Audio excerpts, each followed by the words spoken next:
In the rugged South Caucasus Mountains, a conflict simmers, felt not just in shifting borders or on maps, but in the daily fears and quiet anxieties of families on both sides, whose lives are shaped by uncertainty. For mothers in Armenia and Azerbaijan, the distant echo of artillery is a constant reminder that loved ones may not return, and that every day brings new risks. This is not a distant geopolitical struggle. It's a daily reality shaping every choice, from planting crops in uncertain soil to letting children play outside, where even laughter is tinged with worry. Generations have grown up with displacement, damaged homes, and eroded security, their memories marked by loss and longing for peace. The economic and emotional toll is immense, trapping communities in cycles of poverty, trauma, and constant adaptation to hardship. Yet the real story is in the resilience of women, managing scarce resources, caring for the vulnerable, and holding families together through every crisis. Their strength is the invisible thread binding these communities, a testament to the human spirit's ability to endure and support others. This essay looks beyond official statements and headlines to the roots of the latest flare-up between Armenia and Azerbaijan. We'll explore the history, the reasons peace remains elusive, and the obstacles that stand in the way of reconciliation, as well as the regional politics fueling the fire and keeping tensions alive. Most importantly, we'll focus on the human impact, especially on the women who bear the heaviest burden, yet continue to persevere. To truly understand this conflict, we must first understand the people living through it, their hopes, their struggles, and their unwavering resilience. To truly grasp today's conflict, we must look back to Nagorno-Karabakh, a mountainous, rugged region located within the borders of Azerbaijan, but historically home to a majority of ethnic Armenians, whose culture and traditions have shaped the area for generations. During Soviet rule, tensions simmered beneath the surface, suppressed by Moscow's tight control. But as the USSR collapsed in the late 1980s, old grievances erupted into open conflict, leading to the First Karabakh War in the early 1990s. The war was devastating, killing tens of thousands and displacing over 1 million people. Armenian forces took control of Nagorno-Karabakh and several surrounding Azerbaijani districts, leaving deep scars on both societies. The 1994 ceasefire froze the conflict in place, but resolved nothing, leaving both sides wary and the region tense. For nearly 3 decades, Nagorno-Karabakh remained in limbo, with failed international mediation efforts and deepening mistrust between communities. The core issues, status of Nagorno-Karabakh, the right of return for displaced persons, and security guarantees, remained unresolved, fueling frustration and anger. In 2020, Azerbaijan launched a major military offensive, regaining much of the territory and dramatically shifting the balance of power in the region. A further operation in 2023 triggered a mass exodus of ethnic Armenians, as families fled their homes in fear and uncertainty. This ongoing cycle of violence and displacement is the tragic backdrop to today's clashes, leaving generations traumatized and communities divided. The roots of the conflict run deep, entangling history, identity, and territory, and fueling each new round of violence in this troubled region. Late 2025 and early 2026 saw the most intense fighting in years. Heavy artillery, tanks, and drones turned the border into a war zone. The clashes centered on Armenia's Syunik province and adjacent Azerbaijani regions, areas critical for regional stability. Both sides blamed each other, deepening mistrust and making de-escalation nearly impossible. Unlike past skirmishes, this was a sustained engagement, suggesting either a breakdown in control or a deliberate escalation.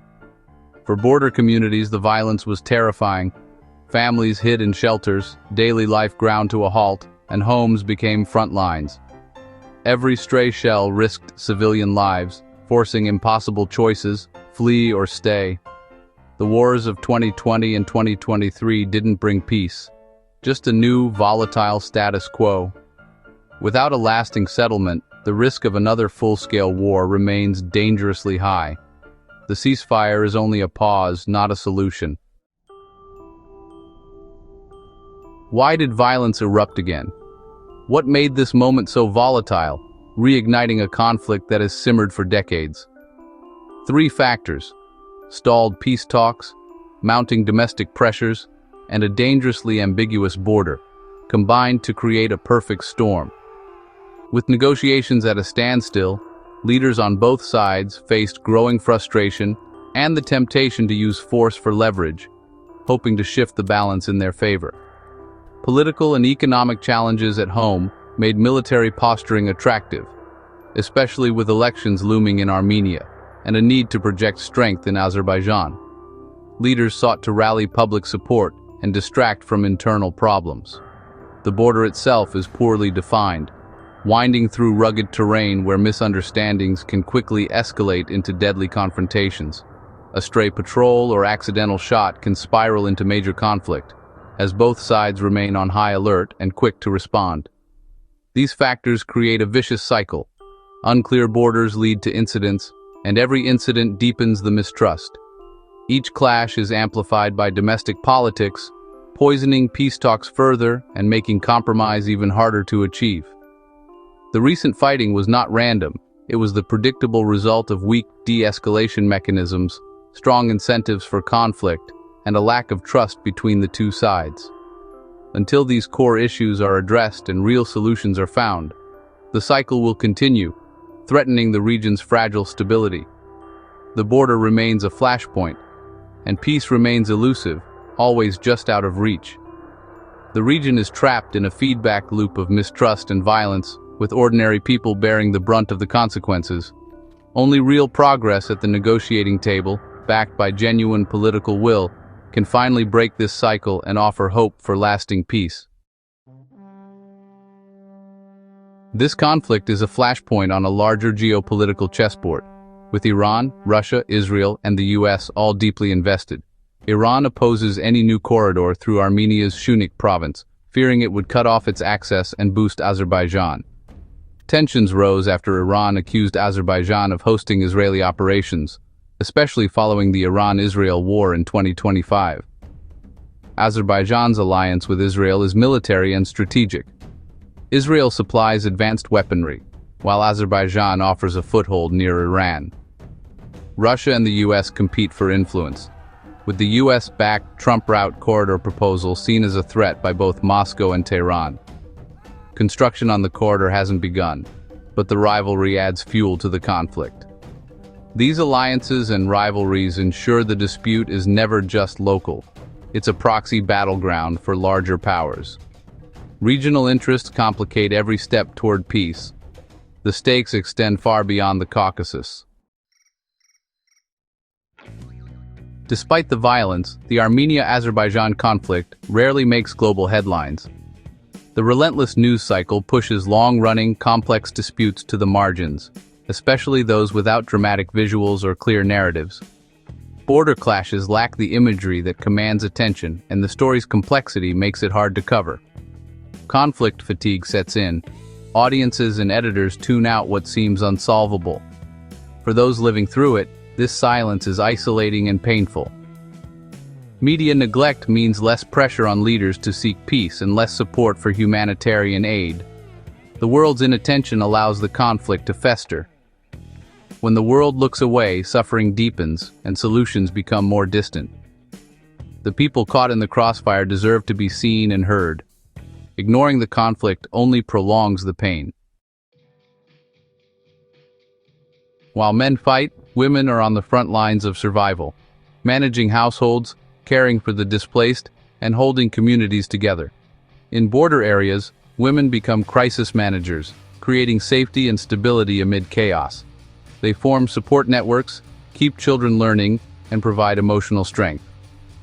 Their work is often invisible, but it's the foundation for recovery and resilience. Increasingly, women are also advocates for peace, demanding accountability, documenting abuses, and pushing for justice. Yet their voices are often excluded from official negotiations. Including women in peacebuilding isn't just fair, it's essential for lasting solutions. A peace that reflects everyone's needs is more likely to endure. Their resilience is a resource for peace that must not be overlooked. Feeling helpless is natural, but you can make a difference. Start by staying informed. Seek out independent journalists and NGOs covering the South Caucasus. Share reliable information and talk about the conflict. Collective attention creates pressure for action. Write to elected officials, urging support for diplomacy and humanitarian aid. Support reputable organizations providing food, shelter, and care to those affected. Even small donations can have a real impact. Approach the issue with compassion and a willingness to understand all sides. Avoid simplistic narratives. Focus on the shared humanity of those caught in the conflict. Sharing these stories builds empathy and advocates for a just peace. The people of the region deserve dignity, security, and hope. That's how we can truly help.